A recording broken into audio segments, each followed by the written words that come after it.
to another episode of the Parmjit and Purdeep show. I'm Parmjit. No, actually, I'm not Purdeep. We got Parmjit Singh over here. So, Parmjit, how are you? I'm good, man. How are you doing? Good. Well, I'd we are mistakenly already changing our names. That's a good sign. mistaken identity. Although I don't think people could mistake us very easily here. You got the classic nice beard going. You got the hair. I got none. Well, beard, yes. Here, that's a questionable claim. Yeah, Well, but yeah, yeah, we're it's, gonna have it's to talk about that another day. yes. I think that will be wonderful to talk about the hair and men and insecurity and all sort of things. Yeah, Oh, but it's definitely. how are you doing?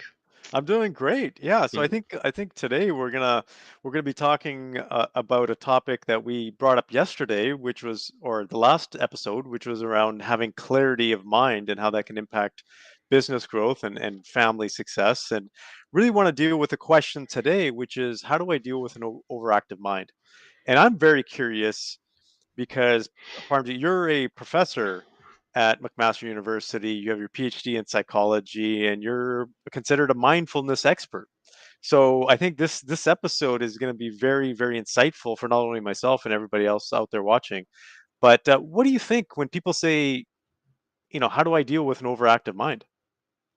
Thank you, Pradeep. So I will make a correction that I'm actually more like a sincere student of this practice, especially Vipassana, out of which mindfulness comes in. But to the question that of the overactive mind.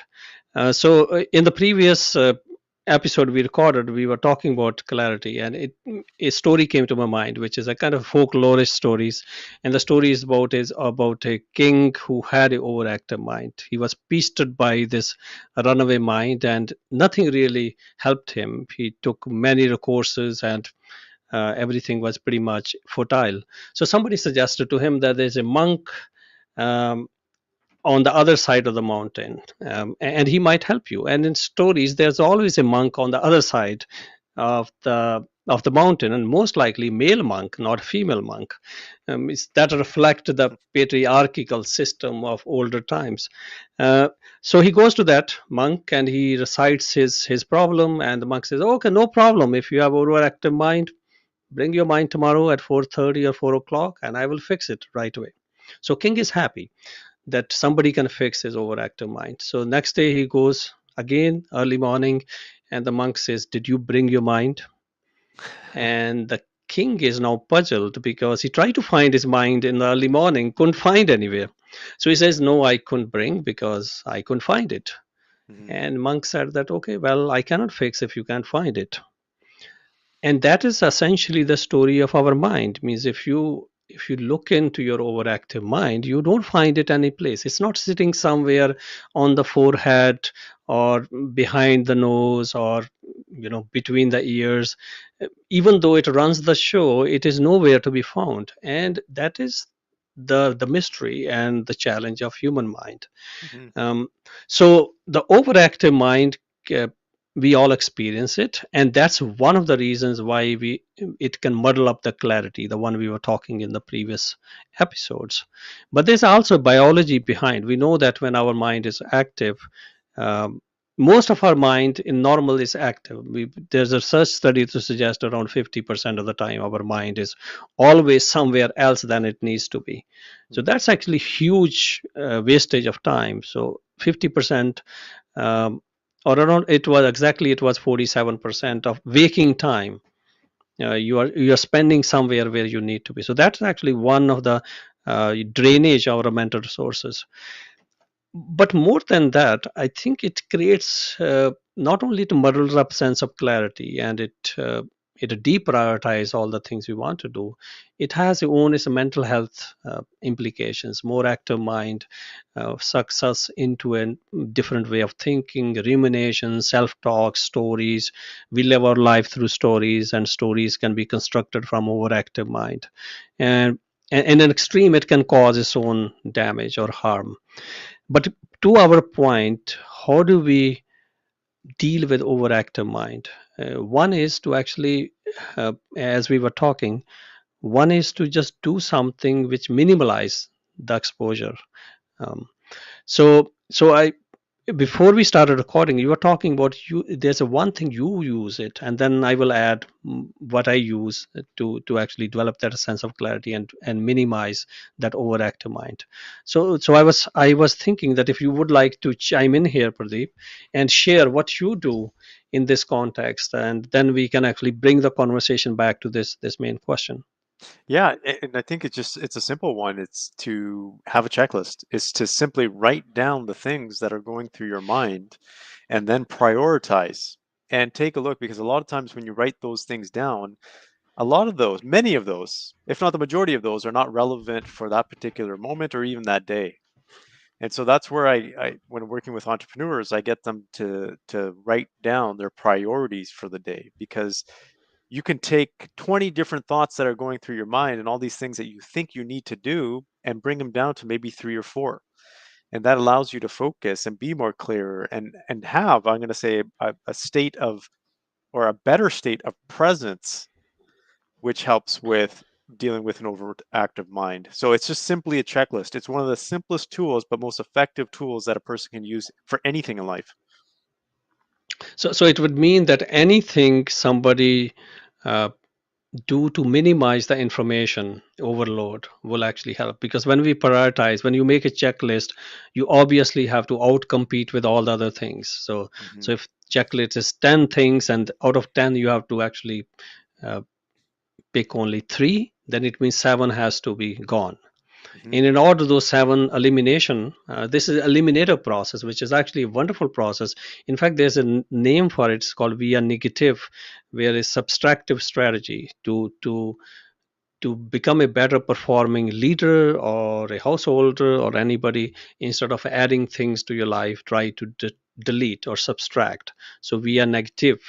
um, and and to me that actually brings the idea of what I wanted to share with you, is that the way, for example, my personal strategy to tame my overactive mind is to meditate. And I have been, as you said before, I have been a kind of a sincere student of Vipassana for quite a long time now, and it has massively impacted my ability to be present, um, and minimize. So when you're focusing, like you practice mindfulness, which is a more like a modernized version, westernized version of Vipassana, the hardcore Vipassana.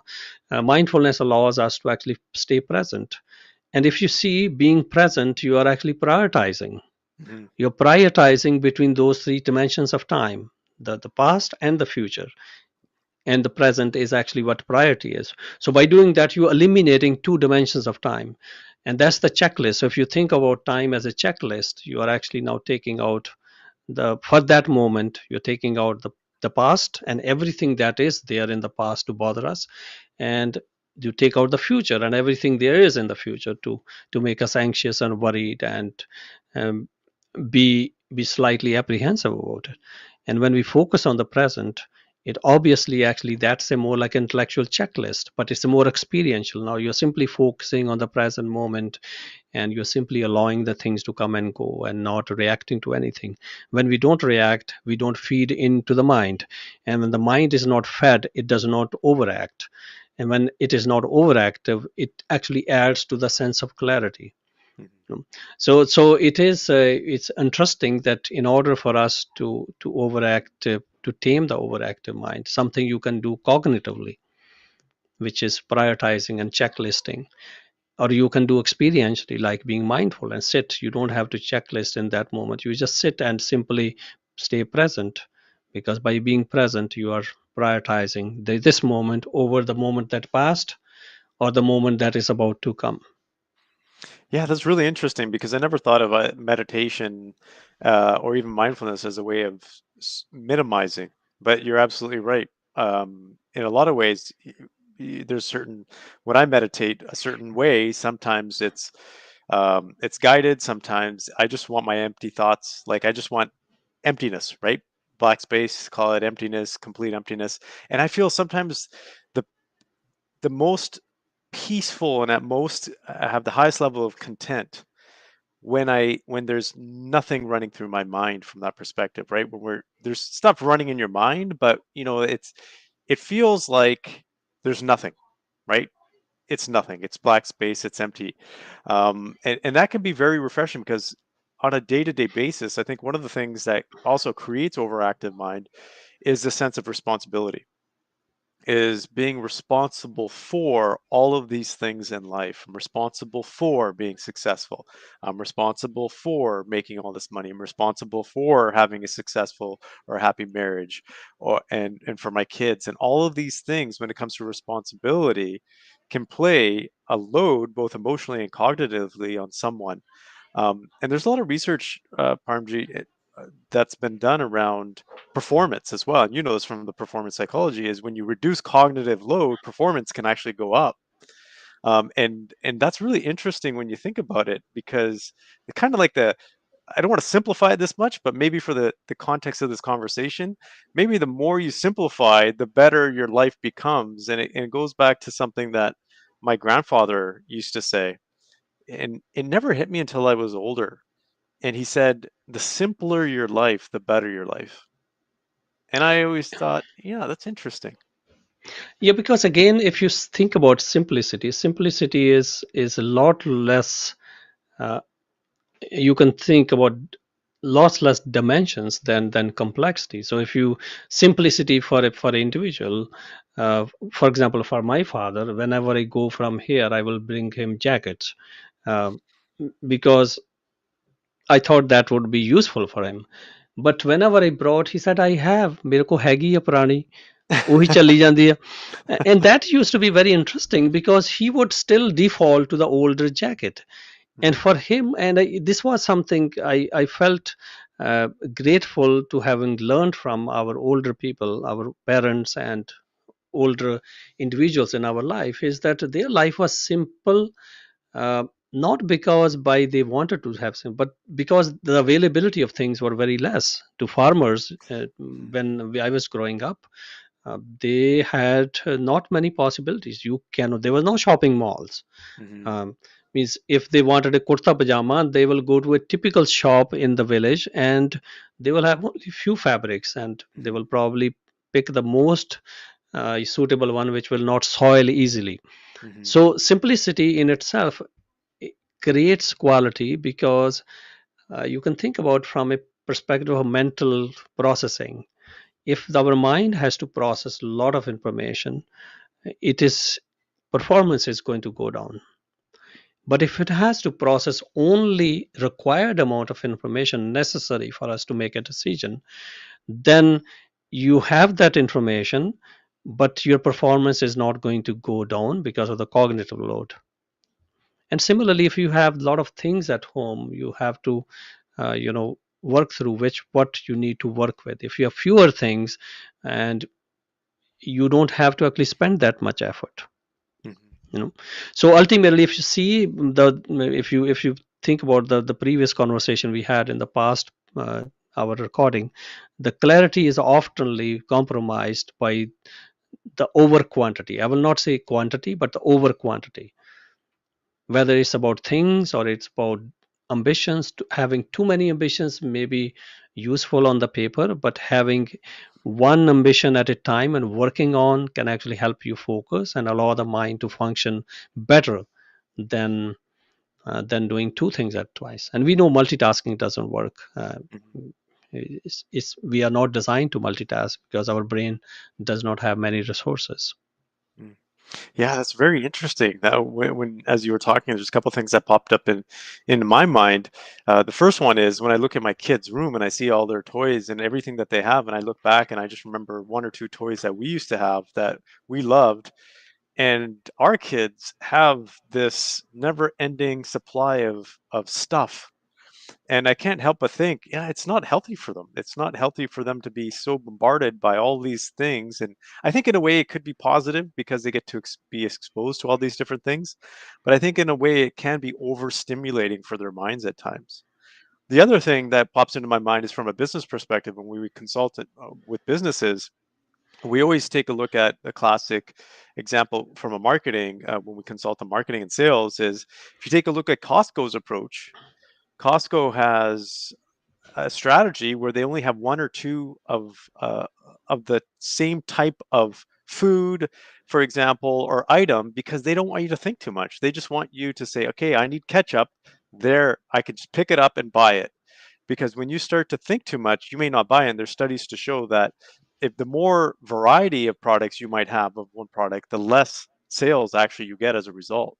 So I think this all comes back to overactive minds here. I think there's so many lessons that can be learned here. But I want to, if Parmjit, if you're okay with this, I think the work that you do is absolutely important, the mindfulness work that you do. So you actually advise and you actually coach people on mindfulness. Is that correct? Yes. And there's been people I've sent to you, and I think the work that you're doing is very valuable. And what do you think when, like, what is the first thing or one of the biggest reasons why people come to you looking for mindfulness?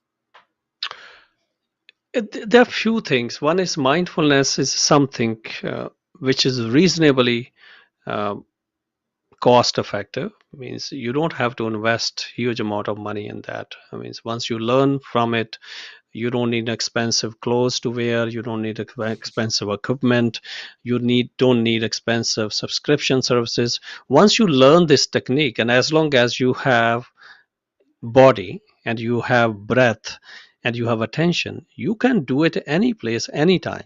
So it is a kind of a front loading some investment, and then having a kind of a skill set which have no expiry date. And mindfulness, for example, whether an entrepreneur learns it, or a housewife learns it, or a kid learns it, or a professor learns it, it is a skill which is easily transferable.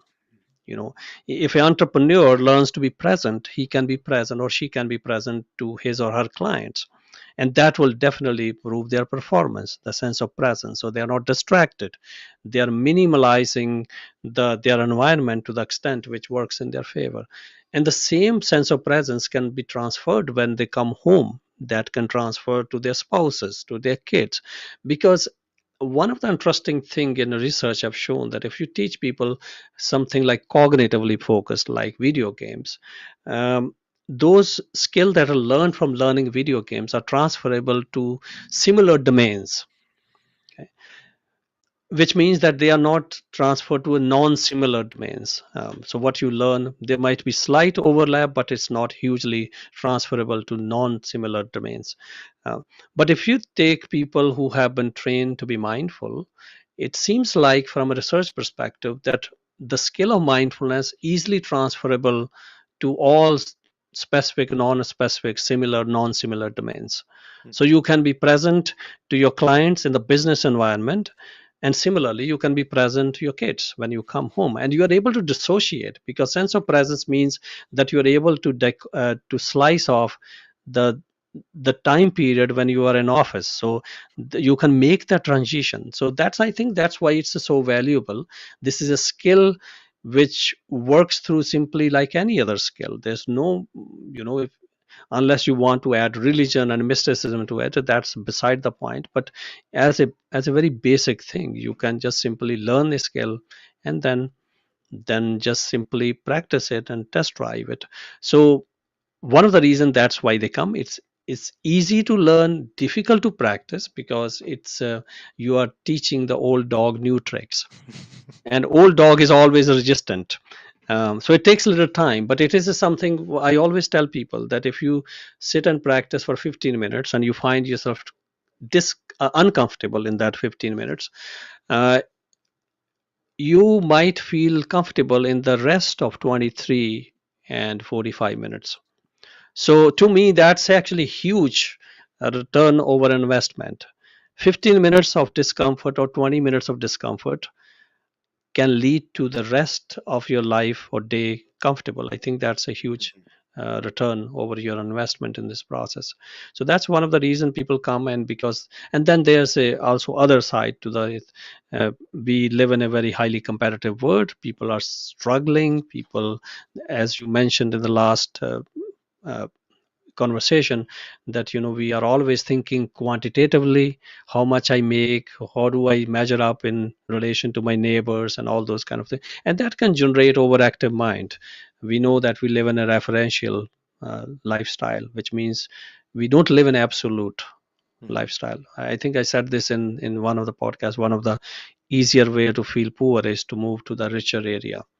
So if you are a millionaire and you live among billionaires, your millionaire is not going to give you a sense of peace. It will give you a sense of envy because everybody else is better.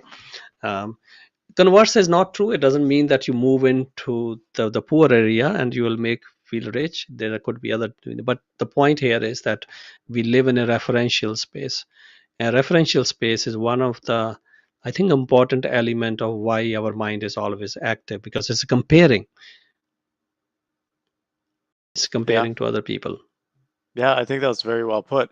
And so I think we're gonna end this episode on that note because that's very important. And I'm going to put a plug in here for you, Parmjit, because I think it's important because mindfulness, right? Having a good state of mind and having clarity, being able to reduce that overactive mind, it's very important from a performance level, right? So if you, I always tell people, if you want to perform better, make sure your mind is in the proper state more often, right? It's never going to be perfect all the time, but when you practice being in a more effective state of mind, you're going to perform better. And so that's what you do, Parmjit, right? That's one of the core elements of your teachings.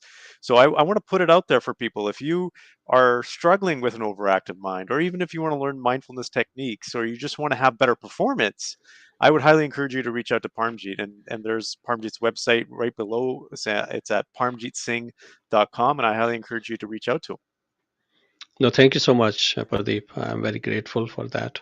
Yeah, yes. If you, and even if you want to have a conversation about such conversation, please reach out to us. Means if you want a kind of expert advice, a kind of a real experiential advice about business growth and business advisory, Pradeep is a person to go to. So please reach out. So now we are advertising each other. So it's Hey, that's okay so because we have a yeah, true desire to help people, and I think it's yeah. important. So and we don't want to manipulate. It's a part of our life too. This is how we make living. So we don't want to sound that we are trying to monetize it in a way. But I think if you're thinking about business, we also have to live through our own um, limitations and all sort of things. Yeah. So thank you, Parmjit. I think you've enlightened me on this topic, and I appreciate it. So, for those of you listening again, thank you for tuning in. Please subscribe and share this episode if you've gotten value from it. We truly are here to help, hopefully, make a difference and take your feedback and improve these episodes that we go forward. So, I want to thank you for tuning in. Thank you. Okay, we'll see you next time.